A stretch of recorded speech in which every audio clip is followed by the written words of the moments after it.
2,500 years ago, a general wrote that the greatest victories are won before the first blow is ever thrown. Most people never hear this lesson, and it costs them decades. Right now, somewhere in your city, two people are earning almost identical paychecks. One will retire wealthy. The other will still be working at 70, wondering where the years went. The difference between them was never talent. It was never luck. It was something Sun Tzu identified over 2 millennia ago, buried inside the logic of war, the idea that there are levels to conflict, and most soldiers never rise past the first one. Money works exactly the same way.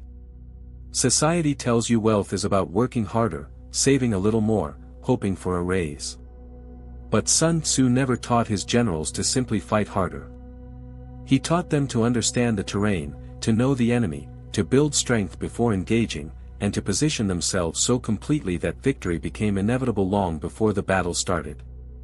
Most people are fighting a financial war using the instincts of a foot soldier, reacting, defending, surviving paycheck to paycheck, never realizing there are 6 distinct levels above them. Each level has its own rules, its own psychology, its own weapons. And almost nobody explains them, because the people who understand these levels rarely explain how they got there. By the end of this video, you will understand exactly where you stand on this ladder, and more importantly, the exact strategic shift required to climb to the next one. Because here is the uncomfortable truth, most people spend their entire lives trapped on level 1 or 2, mistaking motion for progress, mistaking a paycheck for power. Sun Tzu warned that the general who fails to assess his position before acting is already defeated. The same is true of wealth. You cannot climb a ladder you cannot see. So we begin exactly where every strategist begins, not with tactics, not with hustle, but with position. What level are you actually standing on right now? The answer might surprise you.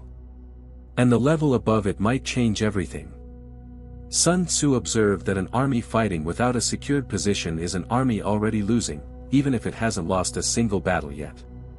This is the exact condition most people live in financially, and almost none of them recognize it. They call it normal. They call it just how life is. But Sun Tzu would call it the most dangerous position on the entire ladder, because it feels stable right up until the moment it collapses. Level 1 is survival consciousness, the paycheck-to-paycheck cycle, where every dollar earned is already spoken for before it arrives. It doesn't look like danger. It looks like a steady job, a decent apartment, a phone that works. But ancient armies without secured supply lines looked stable too, right up until the siege began. One delayed shipment, one blocked road, and the entire force starved regardless of how skilled the soldiers were. Modern life has its own version of this trap, and it's quieter than most people expect. A raise arrives, and within weeks, the car gets upgraded, the apartment gets bigger, the lifestyle expands to consume every extra dollar. The paycheck grows. The position never does. This is lifestyle inflation, and it is precisely why so many people earning 6 figures still feel exactly as trapped as they did 5 years earlier. Here's the part almost nobody explains. Survival consciousness isn't a lack of money. It's a lack of position. And you cannot out-earn a position problem, because more income without a secured position simply means a bigger army standing on the same undefended ground. Sun Tzu's solution wasn't to fight harder from this position. It was to leave it entirely, starting with the one battle nobody wants to fight first, the one against their own impulses. Because before any general can command territory, resources, or leverage, there is a much older, much harder battle waiting. The battle for command over the self. Sun Tzu believed that a general who cannot command himself will never command an army worth following.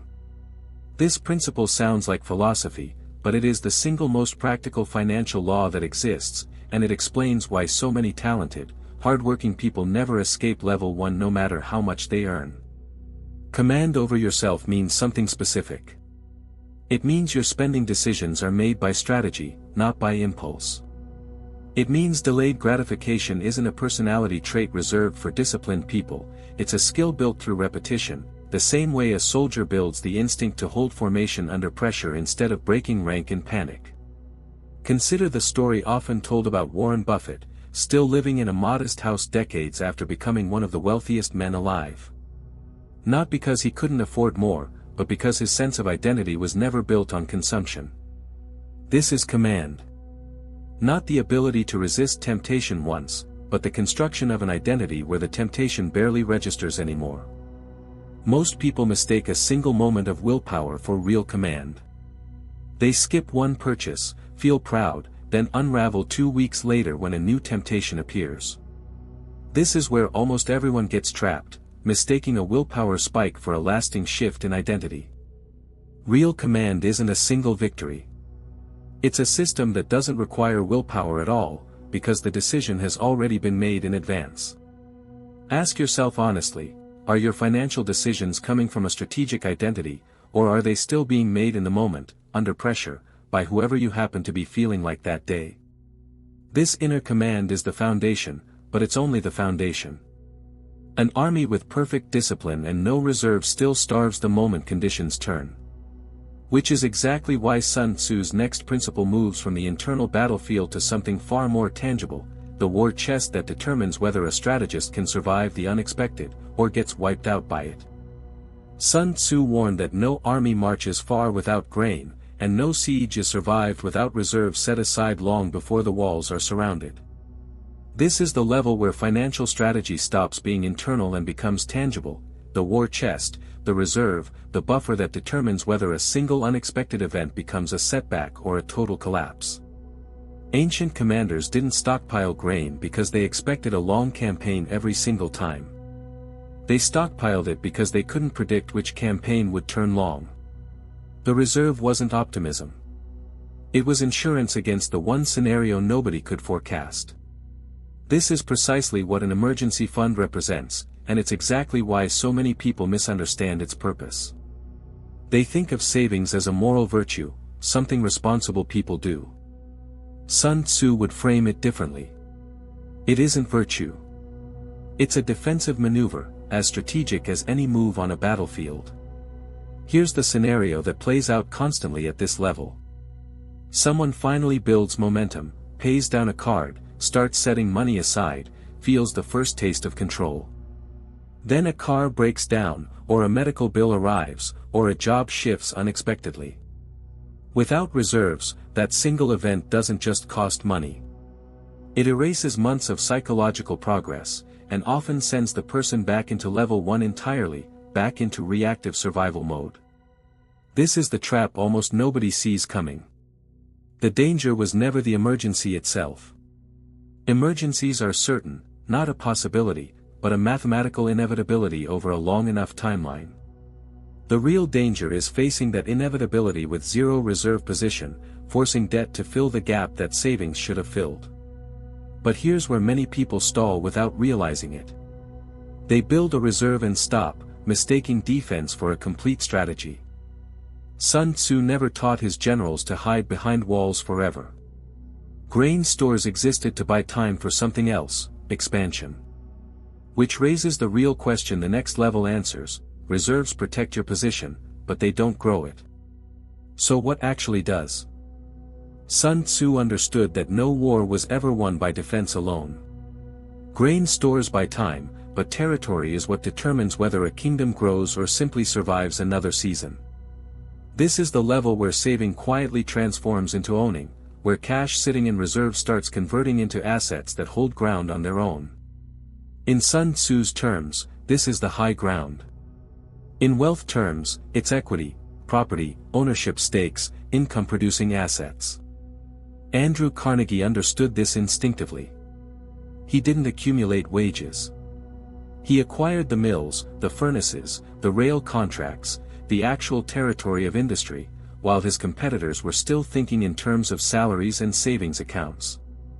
Carnegie wasn't wealthier because he worked harder. He was wealthier because he held ground that appreciated whether he was working or not. Compare that to the far more common modern scenario: someone renting their entire financial life. Renting the apartment, leasing the car, subscribing to everything, owning nothing that grows in value while they sleep. Every dollar spent disappears completely. Nothing is held. Nothing compounds. It's an army that fights the same battle every single month with nothing to show for the last one.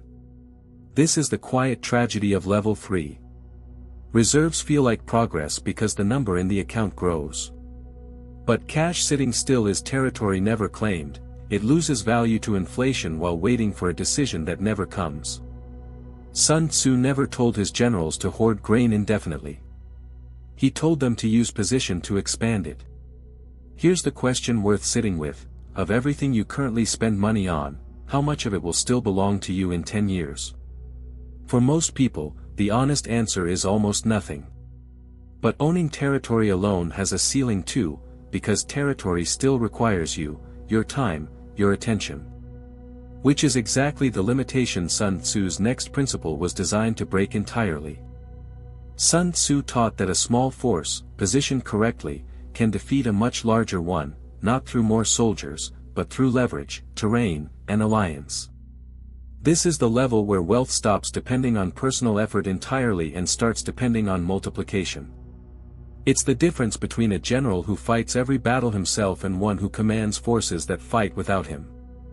Leverage takes 3 forms here: other people's time, other people's money, and systems that compound quietly in the background, working while you sleep, while you're on vacation, while you're doing anything other than laboring for the next dollar. Jeff Bezos didn't personally deliver every package that built Amazon's fortune.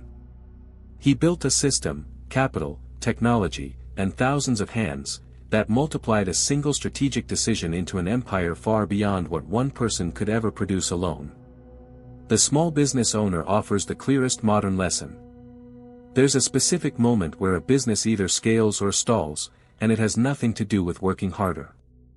It's the moment the owner stops being the one doing every task and starts building something that runs, sells, and delivers without requiring their hands on every step. The owner who never makes this shift eventually hits a hard ceiling, an income capped by the exact number of hours in a day. The owner who makes it experiences something entirely different, growth that no longer requires their personal presence to continue. This is where most people quietly get stuck without noticing. They mistake being busy for being leveraged. Working 60 hours a week isn't multiplication, it's just a bigger version of level 1, dressed up to look like progress. But even multiplied force still has a ceiling, because leverage still requires active management, active decisions, active attention. Sun Tzu's final and rarest principle goes somewhere no other level reaches, a position so complete that victory requires no further fighting at all. Sun Tzu's most famous principle is also his most misunderstood: the supreme strategist wins before the battle is ever fought. Most people hear this and imagine luck, or genius, or some impossible foresight. But Sun Tzu wasn't describing prediction. He was describing position, a position built so completely, over 5 previous levels, that the outcome stops being in question. This is the level almost nobody reaches, not because it's secret, but because it requires everything that came before it. Command over the self. A reserve that absorbs shocks. Territory that holds value. Forces that multiply without constant supervision. Stack all 4, and something changes.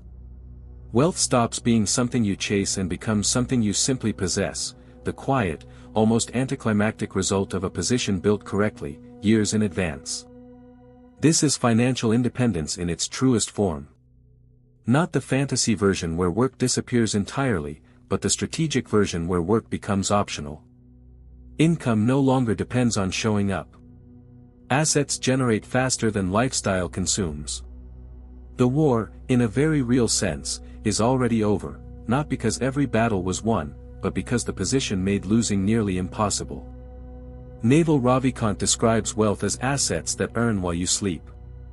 That single sentence is the entire 6th level compressed into one image: money working through the night, through the weekend, through years you're not even paying attention, because the position was built to require nothing further from you. And this is where the ladder becomes generational. A general who wins before the battle begins doesn't just secure his own position, he leaves the terrain mapped for those who come after him. Wealth built this way outlives the person who built it, passed down not as luck, but as position already secured. 6 levels. Most people spend a lifetime fighting from the first one, mistaking motion for progress. The strategist sees all 6, and chooses, deliberately, which battle to fight next. 6 levels. Most people will spend their entire lives fighting from the first one, mistaking a paycheck for progress, mistaking motion for a plan.